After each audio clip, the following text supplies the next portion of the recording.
Welcome back friends, welcome to our study channel move on study. तो friends, अगर आप लोग झारखंड सहायक आचार्य के साथ साथ अगर आप लोग टीजीटी का प्रिपरेशन कर रहे हैं, जो कि फ्रेंड्स आप लोग का अपकमिंग वैकेंसी है झारखंड के लिए, तो उसके लिए फ्रेंड्स मैं आप लोग के सामने फिजिक्स का सीरीज स्टार्ट कर रहा हूँ, जो आप लोग के लिए काफ़ी इंपॉर्टेंस होगा। फ्रेंड्स, हमारा जो सीरीज होगा आप लोग का एमसीक्यू बेस्ड होगा, जो आप लोग के लिए काफ़ी फ्रूटफुल होने वाला है। तो चलिए बिना टाइम वेस्ट किए मैं क्लास को स्टार्ट करता हूँ। First of all question is now, neutron पर आवेश होता है।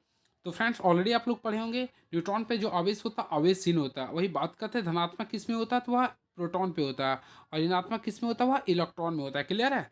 चलिए, वैद्युत अपघटन में धारा का प्रवाह किसके कारण होता है? तो विद्युत अपघटन में धारा का जो प्रवाह होता है वह आयंस की वजह से होता है। आयंस इसका राइट आंसर होगा। जब कांच के टुकड़े को रेशम से घर्षण कराने पर रेशम क्या होगा? कांच के टुकड़े को रेशम से घर्षण कराने पर ये क्या होता है? ऋण आवेशित होते हैं। कुलॉम के नियम के अनुसार दो आवेश के बीच लगने वाला बल क्या होता है? तो फ्रेंड्स, अगर आप लोग कुलॉम्स लॉ पढ़े होंगे तो इसमें आप लोग ऑलरेडी देखे होंगे। इसमें क्या बोलता है? दोनों आवेशों के गुणनफल के समानुपाती होती है, तथा दोनों आवेशों के बीच दूरी के वर्ग के व्युत्क्रमानुपाती होती है, और निर्वात की परमेबिलिटी पर निर्भर करता है। यानी राइट आंसर होगा ऑप्शन नंबर डी कर सकते हैं। इसका जो फॉर्मूला होता है इसे भी आप लोग देखेंगे, 1/4 पाई एप्सिलॉन होता है। यानी 1/4 पाई एप्सिलॉन होता है। यहाँ पे दोनों का प्रोडक्ट ऑफ चार्ज देते हैं, Q1 × Q2 लिखेंगे बाय आर स्क्वायर, ये होता है। क्लियर है? इस चीज़ को आप लोग नोट डाउन करके कर सकते हैं। 1/4 पाई एप्सिलॉन का वैल्यू क्या होता है? 9 × 10⁻⁹ न्यूटन मीटर स्क्वायर होता है। क्लियर है? चलिए, विद्युतीय बल रेखाएं खत्म होती है। तो देखिए, विद्युत बल रेखाएं खत्म तभी होती है जब धन आवेश से शुरू होकर ऋण आवेश से, यानी कि देखिए प्लस से स्टार्ट होती है, माइनस पे खत्म होती है। ऑप्शन नंबर ए को काफ़ी अच्छे से क्लिक कर सकते हैं। किसी खोखले चालक के अंदर विद्युत क्षेत्र की तीव्रता क्या होती है? तो फ्रेंड्स ऑलरेडी आप लोग पढ़े होंगे, किसी खोखले चालक के अंदर विद्युत का जो प्रवृत्ति होती है वह शून्य होती है। यानी कि ऑप्शन नंबर बी को क्लिक कर दीजिए। विद्युत धारा एक कैसी राशि? देखिए, विद्युत धारा एक प्रकार की अदिश राशि है, लेकिन विद्युत धारा के घनत्व जो होता है वो आप लोग का सदिश होती है। ठीक है, चलिए, कौन चालकता का मात्रक होता है? सबसे पहले फ्रेंड्स आप लोग को मैं बताना चाहता हूँ, चालकता को जी से डिनोट करते हैं। चालकता क्या होता है? The inverse of resistance is known as conductance. तो फ्रेंड्स देखिए, इसका हम लोग यूनिट निकालना चाहते हैं। देखिए, रेजिस्टेंस कैसे हमारा क्या होता है? ओम होता है, तो इसका निकालेगा तो ओम इनवर्स होगा। इसी ओम इनवर्स को हम लोग बोलते हैं साइमन बोलते हैं। तो right answer option number C को काफ़ी अच्छे से क्लिक कर सकते हैं। ओम किसका होता है? प्रतिरोध का होगा। फैराड किसका होता है? तो कैपेसिटर का होता है। हेनरी किसका होता है? इंडक्टेंस का होता है। देखिए, किसी एल लंबाई के चालक को आयतन में बिना परिवर्तन हुए 3L कर दिया जाए तो उसका प्रतिरोध 3 गुना हो जाती है। तो फ्रेंड्स यहाँ पे क्वेश्चन जो बोल रहा है क्या होगी? देखिए, जब भी स्टेप से रहेगा ना, तो आप लोग को बोल रहा था जो आप लोग का रहेगा इसका क्या कि स्क्वायर कर दे, यानी कि कितना होगा? 9 गुना। यानी कि right answer option number D को क्लिक कर दीजिए। प्रतिरोधों के समांतर क्रम में जुड़े होने पर विभव तथा विद्युत धारा क्रमशः होते। देखिए, सबसे पहले फ्रेंड्स अगर देखिए इसे मैं बताना चाहता हूँ, अगर प्रतिरोधों का समांतर क्रम यानी कि 500 क्रम में अगर जोड़ते हैं, तो इसमें याद रखिएगा विद्युत धारा का जो वैल्यू होता है वह अलग अलग होता है, लेकिन विभवांतर का जो, देखिए मैं लिख देता हूँ, विभवांतर का वैल्यू होता है कांस्टेंट होता है, नहीं सेम होता है। यानी ये सेम होता है, विभवांतर का वैल्यू सेम होता है और विद्युत धारा का वैल्यू अलग अलग होता है। यानी कि देखिए, सबसे पहले आप लोग को विभव क्या बोल रहा है, तो विभव क्या होता है? सेम होता है, विद्युत धारा अलग अलग होती है। यानी ऑप्शन नंबर ए को क्लिक कर सकते हैं। Right answer option number A होगा। क्वेश्चन नंबर 11, व्हीटस्टोन सेतु संतुलन में कहलाएगा जब ग्लेनोमीटर में प्रवाहित धारा होती है। तो फ्रेंड देखिए, व्हीटस्टोन ब्रिज में एक तभी बैलेंसिंग कहलाता है जब ग्लेनोमीटर में प्रवाहित धारा की मान क्या होता है? शून्य होती है। वास्तविक रूप से पृथ्वी की धारिता क्या होती है? तो फ्रेंड्स आप लोग को मैं बताना चाहता हूँ, वास्तविक रूप से पृथ्वी की जो धारिता होता है वह कैपेसिटी पूछ रहा है, वह अनंत होती है। डी, संधारित्र कार्य करता है। तो फ्रेंड ऑलरेडी आप लोग पढ़े भी होंगे, संधारित्र जो वर्क करता है वह एसी और डीसी दोनों पे कार्य करता है। इसका इंग्लिश होता है कैपेसिटर। तो capacitor works west AC and DC. संधारित्र की धारिता किन बातों पर निर्भर करती है? फ्रेंड सबसे पहले आप लोगों को फार्मूला पता होगा, सी इक्वल टू क्या होता है? Epsilon naught A by D होता है, ये फार्मूला होता है। सबसे पहले देखिए, यहाँ पे देखिए ए फोर होता है एरिया, यानी एरिया पे निर्भर करता है, ऑप्शन नंबर ए सही है। फिर दो दोनों के बीच के दूरी यानी डी फोर डिस्टेंस हो गया, और दोनों के जो माध्यक होता है एप्सिलॉन बोलता है, यानी ऑप्शन नंबर डी को क्लिक कर सकते हैं। किसी वस्तु पर परावैधिक स्थिरांक हमेशा होता है। तो फ्रेंड्स मैं आप लोगों को बताना चाहता हूँ, किसी वस्तु पर परावैधिक स्थिरांक हमेशा एक से अधिक होती है। क्या होता है? एक से अधिक होती है। एक बोर्ड ऑफ ट्रेड यूनिट किसके बराबर होता है? सबसे पहले फ्रेंड आप लोग जानने पर प्रयास करिए, एक बीओटी का जो वैल्यू होता है वह 3.6, देखिए मैं लिख देता हूँ 3.6 इंटू 10⁻6 जूल के बराबर होता है। क्लियर है?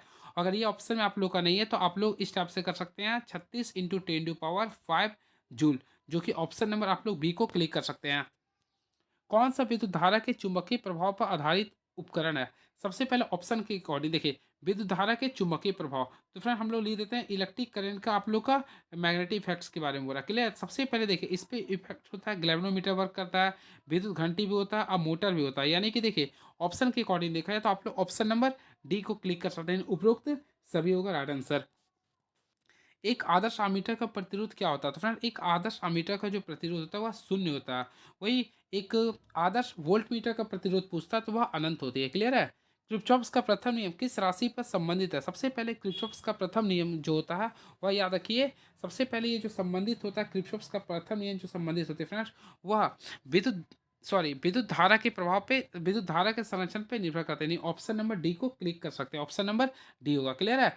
और चलिए एंड नेक्स्ट क्वेश्चन, ग्लेवनोमीटर को वोल्ट मीटर में तब्दील करने के लिए क्या करते हैं? तो फ्रेंड्स मैं आप लोगों को बताना चाहता हूँ, ग्लेवनोमीटर को वोल्ट मीटर में बदलने के लिए श्रेणी में उच्च प्रतिरोध को हम लोग जोड़ते हैं, श्रेणी में उच्च प्रतिरोध को जोड़ते हैं। इस चीज़ को आप लोग को ध्यान में दिए होंगे और ऑलरेडी आप लोग पढ़े भी होंगे। देखिए यहाँ पे फार्मूला बोल रहा कौन सही संबंध है। सबसे पहले देखिए मैं आप लोग को बताता हूँ, सी का फार्मूला था, सी बराबर होता है क्यू बाय वी होता है। क्लियर है? यानी कि कैपेसिटेंस इक्वल होता है चार्ज बाय वोल्ट होता है। तो सी इक्वल टू क्यू बटा वी, यानी ऑप्शन नंबर ए को काफ़ी अच्छे से क्लिक कर सकते हैं। Option number A is the right answer. धारिता की रासायन राशि क्या होता है? सबसे पहले अपन देखिए, धारिता सी का फॉर्मूला क्या होता है? क्यू क्यू बाय वी होता है। अब देखिए क्यू का ऐसे मतलब क्या होता है? चार्ज का होता है, कुलॉम होता है। क्लियर है? और वोल्ट का होता है, सॉरी विभवांतर का तो होता है कुलॉम प्रति वोल्ट को हम लोग बोलते हैं फैराड। और फैराड एक प्रकार का कैसी राशि? एक प्रकार का अदिश राशि है। क्या है ये? अदिश राशि। तो ऑप्शन नंबर बी को काफ़ी अच्छे से क्लिक कर सकते हैं। किसी चालक में चार्ज के गतिमान होने की दर को क्या कहते हैं? तो फ्रेंड्स आप लोगों को मैं बताना चाहता हूँ, किसी चालक में चार्ज के गतिमान होने की दर को हमें इस हम लोग हमेशा विद्युत धारा बोलते हैं। क्या बोलते हैं? विद्युत धारा। देखिए आई बराबर क्या कर सकते हैं? क्यू बाई टी कर सकते हैं। क्लियर? क्यू का फॉर्मूला क्या होता है? क्यू, सॉरी कुलॉम का क्या होता है? आवेश होता है। सॉरी कुलॉम का क्या होता है? देखिए कुलॉम लिख दिया आवेश, और समय का चार्ज यानी कि सी बाई टी हो गया। वह बल जो विद्युत को चलाता है क्या कहलाता है? तो वैसे बल जो विद्युत को चलाता है उसे बोलते हैं ईएमएफ, यानी इलेक्ट्रोमोटिक फोर्स बोलते हैं, जिसे विद्युत वाहक बल भी कहते हैं हिंदी में। चलिए नेक्स्ट क्वेश्चन देख सकते हैं क्या लिख रहा है। किसी बंद परिपथ में वोल्टेज और विद्युत धारा का अनुपात क्या होता है? तो फ्रेंड्स ऑलरेडी आप लोग पढ़े होंगे। तो बंद परिपथ में वोल्टेज और विद्युत धारा का मान जो होता है हमेशा इक्वल होता है। क्या होता है? ये इक्वल होता है। नहीं, ऑप्शन नंबर बी को काफ़ी अच्छे से क्लिक कर सकते हैं। मीटर जो विद्युत धारा को मापता है, तो वैसे मीटर जो विद्युत धारा को मापता है उसे हम लोग क्या कहते हैं? तो ऑलरेडी आप लोग पढ़े होंगे मीटर बोलते हैं। और जो वोल्टेज को मापता है उसे वोल्ट मीटर कहते हैं। क्या बोलते हैं फ्रेंड? वोल्ट मीटर कहते हैं। अगला जो प्रतिरोध को मापता है तो उसे बोलते हैं ओम मीटर बोलते हैं। क्या बोलते हैं फ्रेंड? ओम मीटर बोलते हैं। क्लियर है? अब प्रतिरोध का मात्रक क्या होता है? तो ऑलरेडी आप लोग पढ़े होंगे, प्रतिरोध कैसे मात्रक क्या होता है? ओम होता है। लंबी संचारण लाइनों में वोल्टेज मापी जाती है, तो लंबी संचारण लाइनों में जो वोल्टेज जो मापी जाती है उस यूनिट को हम लोग बोलते हैं किलो वाट बोलते हैं। क्या बोलते हैं फ्रेंड्स? किलो वाट बोलते हैं। यानी ऑप्शन नंबर सी को क्लिक कर सकते हैं। चालक की लंबाई बढ़ने से प्रतिरोध क्या होता है? तो ऑलरेडी फ्रेंड आप लोग पढ़ेंगे R is directly proportional length होता है। ठीक है? तो ये भी क्या होगा? बढ़ेगी, यानी कि ऑलरेडी बी होगा। ऑप्शन नंबर बी को क्लिक कर सकते हैं। चलिए नेक्स्ट क्वेश्चन, चालक का अनुप्रस्थ काट का क्षेत्र बढ़ने से क्या होगा? तो फ्रेंड देखिए R is inversely proportional to their square, यानी ए, यानी ये घटता है। तो ऑप्शन नंबर सी को क्लिक कर सकते हैं। चालक का विशिष्ट प्रतिरोध किन बातों पर निर्भर करती है? तो फ्रेंड्स मैं आप लोगों को बताना चाहता हूँ, चालक का विशिष्ट प्रतिरोध जो होता है वह चालक की पदार्थ पर निर्भर करता है। ऑप्शन नंबर ए को क्लिक कीजिए। 100 वोल्ट के विभवांतर पर किसी चालक के 6 एम्पियर विद्युत धारा प्रवाहित होती है, तो खर्च की गई शक्ति क्या होगा? सबसे पहले शक्ति का बोला पी इक्वल टू क्या होता है? डब्ल्यू बाय टी होता है। क्लियर है? अब देखिए डब्ल्यू बाय टी होता है। अब यहाँ से आप लोग फार्मूला कर सकते हैं। यहाँ से फ्रेंड्स आप लोग ये भी कर सकते हैं, पी इक्वल टू वी आई भी कर सकते हैं, वी आई भी कर सकते हैं। अब देखो वोल्ट कितना था? 100 वोल्ट था, और आई कितना था? 6 था, तो टोटल 600 वाट कर सकते हैं। 34 को ऑप्शन नंबर एक क्लिक कर सकते हैं। 1.5 ओम प्रतिरोध वाले परिपथ पर 150 वोल्ट लगाया जाता है, तो प्रतिरोध पर खर्च किया गया राशि क्या होगा? काफ़ी बढ़िया से कर सकते हैं अपने, दोनों को मल्टीप्लाई कर दिया, यानी 150 को हम लोग सिंपल वे में क्या करेंगे? 1.5 नहीं नहीं ना, सबसे पहले ही देखिए छांटने का प्रयास करिए। देखिए पी का फॉर्मूला क्या होता है? डब्ल्यू बाय टी होता है। क्लियर है? अब देखिए डब्ल्यू का फॉर्मूला क्या होता है? आई स्क्वायर आर टी होता है। क्लियर है? अब देखिए यहाँ पर टी टी को कैंसिल कर दिया, आई स्क्वायर बचा। तो आई नहीं है तो हम लोग एक काम करते हैं, आई वी आर कर सकते हैं। अब देखिए वी का वैल्यू कितना? 150 लिख रहा है, और आर का वैल्यू कितना था? 1.5 ओम लिख रहा। अब इसे मैं कैंसिल किया, देखिए एक कट गया। 15 को 15 से गुना किया, 225, यानी कि 225 वाट। तो वी स्क्वायर बाय आर भी कर सकते हैं, नहीं तो फिर इसका वी स्क्वायर बाय आर कीजिए। देखिए 1 150, 150 को आर से यानी 1.5 से मल्टीप्लाई, ये पॉइंट जाएगा तो स्टेप से गुना हो जाएगा, 15 को इससे गुना के 10 हो गया। अब देखिए राइट आंसर कितना रहा, 1500 वाट आएगा। यानी कि देखा तो ऑप्शन नंबर सी को आप लोग काफ़ी अच्छे से क्लिक कर सकते हैं। 36 से तो यहाँ पे ऊर्जा पूछ रहा है, तो देखिए यहाँ पे लिख रहा है 1500 वाट के हीटर के द्वारा 4 घंटे में चलने वाले ऊर्जा क्या हो गया। तो सिंपल वे में फ्रेंड्स आप लोग सॉल्व कीजिएगा, तो 36 का जो राइट आंसर आएगा ऑप्शन नंबर बी आ जाएगा, 6 यूनिट आ जाएगा। चलिए आप लोग को मैं डायरेक्टली क्वेश्चंस करवाता हूँ जो आप लोग के लिए काफ़ी इंपॉर्टेंस होगा। देखिए सबसे पहले फ्रेंड देखिए जो क्वेश्चंस आप लोग के लिए इंपॉर्टेंस मैं उसको पूरा करवाने जा रहा हूँ। देखिए ये सारे न्यूमेरिकल्स को आप लोग खुद से सॉल्व कर सकते हैं। देखिए विद्युत आवेश की इकाई क्या होता है, तो फ्रेंड ऑलरेडी पता है विद्युत आवेश की इकाई क्या होता है, कूलॉम होता है। तो right answer option number D को क्लिक कर सकते हैं। अब देखिए एक परिपथ में किसी जंक्शन पर धाराओं का बीजगणितीय जोड़ शून्य है। किसी बंद परिपथ में परिपथ के प्रत्येक भाग के प्रतिरोध तथा धारा की गुना के बीजगणितीय योग परिपथ के कुल ईएमएफ बलों के बराबर होता है। इसको क्या कहते हैं, तो फ्रेंड्स का जो राइट आंसर होगा ऑप्शन नंबर बी होगा। इसे बोलते हैं किरचॉफ्स का नियम, किरचॉफ्स का नियम बोलते हैं।